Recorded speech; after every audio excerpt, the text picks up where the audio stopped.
मोहतरम नाजरीन, आप देख रहे हैं सरपंच न्यूज़। मैं हूं महबूब रजा सिद्दीकी। चलिए, आज ललित ग्रेट ईस्टर्न होटल में द पॉपुलेशन मिथ का जो है बुक लॉन्च था। उसके राइटर है एस वाई कुरैशी साहब। एस वाई कुरैशी साहब को पूरे हिंदुस्तान नहीं पूरी दुनिया में जाने चाहते हैं, इसलिए कि x chief election commissioner of India रह चुके हैं और इसके अलावा कई किताबों के राइटर्स हैं और इलेक्शन के ऊपर बुक लिखा है। पॉपुलेशन के ऊपर अभी ये बुक आई है। जो पॉपुलेशन बढ़ रहा है, बहुत सारे इल्ज़ामात हैं, उसको लेकर के हम बुक के ऊपर डायरेक्ट एस वाई कुरैशी साहब से सवाल का जवाब ले लेते हैं। आज आपने जो है बहुत अच्छा प्रोग्राम करके बुक लॉन्च भी हुआ और इस तरीक़ा से आपने जो समझाने की कोशिश की कि जो मुसलमानों के ऊपर ये इल्ज़ाम है कि पॉपुलेशन बढ़ाने का, मुसलमान ज़्यादा बढ़ा रहे हैं, 4-5 बीवियाँ रखते हैं, 40-50 बच्चे पैदा करते हैं। इसने आपने जो है मैथमेटिक्स के ज़रिए और पैराग्राफ के ज़रिए और इंडेक्स के ज़रिए आपने समझाया कि ऐसी कोई बात नहीं है। जो आबादी बढ़ रही है, पॉपुलेशन बढ़ रही है, लैक ऑफ एजुकेशन की वजह से, लैक ऑफ लिटरेसी की वजह से, बेरोज़गारी की वजह से, सब सारे वजूहात आपने बताया। हम चाहते हैं कि सरप्लस के नाज़रीन को इसके ऊपर रोशनी डालें। हम डायरेक्ट इस सवाल का जवाब ले लेते हैं एस वाई कुरैशी साहब से, ex chief election commissioner of India. जी हाँ, आपने लेक्चर सुना। ये किताब में भी यही है कि एक ये मिथ फैलाया जा रहा है कि मुसलमान सबसे ज़्यादा बच्चे पैदा करते हैं जानबूझ के, ताकि उनकी आबादी इतनी हो जाए कि वो पॉलिटिकल पावर उनके हाथ में आ जाए।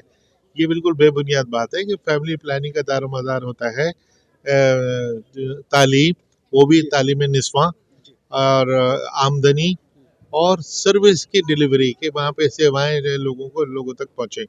तो इन तीनों में मुसलमान सबसे पिछड़े हुए हैं। तो इन पर अगर हम फोकस करेंगे तो ऑटोमेटिकली फैमिली प्लानिंग ज़्यादा अच्छी होगी। तो उस तरह मैंने ध्यान दिलाने की कोशिश की है। और दूसरे ये बताया कि मुसलमान बहुत तेज़ी से फैमिली प्लानिंग को अडॉप्ट कर रहे हैं हिंदुओं के मुकाबले में। यही वजह है कि 30 साल पहले अगर हिंदू और मुस्लिम फैमिली के बच्चों में एक का गैप था, वो आधा और उससे भी कम होकर रह गया है, क्योंकि मुसलमान बहुत तेज़ी से फैमिली प्लानिंग अडॉप्ट कर रहे हैं।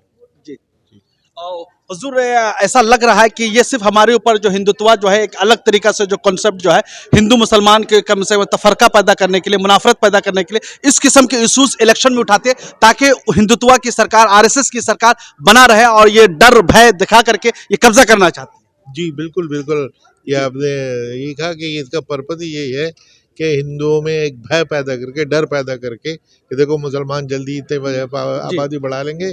बल्कि वो तो लोग हिंदुओं से कहते हैं कि भाई तुम भी ज़्यादा बच्चे पैदा करो। जी जी जी। वो तो गनीमत है कि किसी हिंदू ने उनको सीरियसली नहीं लिया। अदरवाइज हिंदू और मुसलमानों में आबादी बढ़ाने की अगर दौड़ लग जाएगी तो देश के लिए तो बड़ा नुकसान होगा ना। तो इसलिए हिंदू और मुसलमान दोनों को फैमिली प्लानिंग अडॉप्ट करनी चाहिए और बहुत बढ़ चढ़ के अडॉप्ट करनी चाहिए। उसी में उनका कल्याण है और देश का कल्याण है। हुजूर, कल रिजल्ट आए हैं 5 रियासतों के और इस इलेक्शन से मतलब 7 मार्च को आखिरी चरण का इलेक्शन था। उसके बाद बनारस में जिस तरीका से ईवीएम का मूवमेंट हुआ, गाड़ी के जरिए जो लाया गया, इसको अखिलेश यादव ने भी लाइव करके वो दिखाया।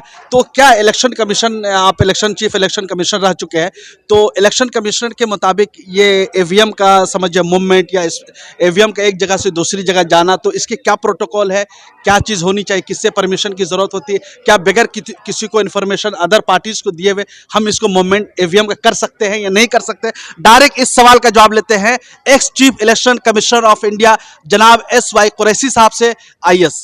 जी बिल्कुल नहीं, मैं कोई भी मशीन स्ट्रांग रूम से बगैर पॉलिटिकल पार्टीज को इन्फॉर्म किए निकाले ही नहीं जा सकती।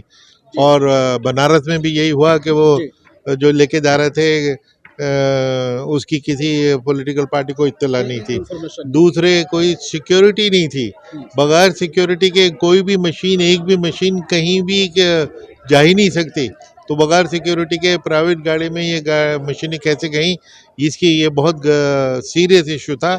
यही वजह है कि इलेक्शन कमीशन ने डीएम को और कमिश्नर को वहाँ से तब्दील कर दिया था, क्योंकि उनकी तरफ से बहुत बड़ी वायलेशन थी। आखिरी सवाल हुजूर, ले तो ज़्यादा सवाल इसलिए कि आप खुद ही बिजी है। जिस तरीके से इलेक्शन में हेट्रेड स्पीच दिया गया और हिंदू मुसलमान की राजनीति की गई, मगर क्या लगता है कि ये कहीं ना कहीं गलत डेमोक्रेसी के ऊपर ये हमला तो नहीं हो रहा है? देखिए, ये तो डेमोक्रेसी को जितना हेल्दी रखे उतना अच्छा है। और लेकिन हेट स्पीच का इस्तेमाल डेमोक्रेसी में, इलेक्शन में होना, ये इलेक्शन को विशिएट करता है, उसके माहौल को गंदा करता है और उससे हमें जितना ज़्यादा बच सके बचना चाहिए। आप प्रधानमंत्री मोदी जी कहते हैं कि भाई हाँ, मोदी जी का नमक खाया, मोदी जी का आपने सब चीज खाया, तो क्या ये जुमले सही थे? मोदी जी का था या गवर्नमेंट ऑफ इंडिया का वो नमक था? अब इस पे मैं क्या कमेंट करूँ? पॉलिटिक्स में मैं कमेंट नहीं करता। उस पे तो काफ़ी लोगों ने खुद ही कमेंट कर दी कि ये तो अवॉइडेबल थे कि नमक जी जनता को इस तरह ट्रीट करना कोई अच्छी बात नहीं है। और फौरन उसका जवाब मिला था। बाद में उन्होंने अपनी लैंग्वेज बदल भी दी थी। ये किताब कहाँ कहाँ अवेलेबल हुजूर, ऑनलाइन वगैरह और भी कौन कौन सी ये सारे वो अमेजोन पे है और Amazon क्या बुक सेलर्स के हैं जी, अमेजोन पे है। जी? बहुत बहुत शुक्रिया SY कुरैशी साहब, आपने कीमती वक्त निकाला, हम उनका बहुत बहुत शुक्रिया अदा करते हैं हमारे साथ जुड़ने के लिए, बहुत बेबाकी के साथ बहुत सारे सवालात का जवाब दिया।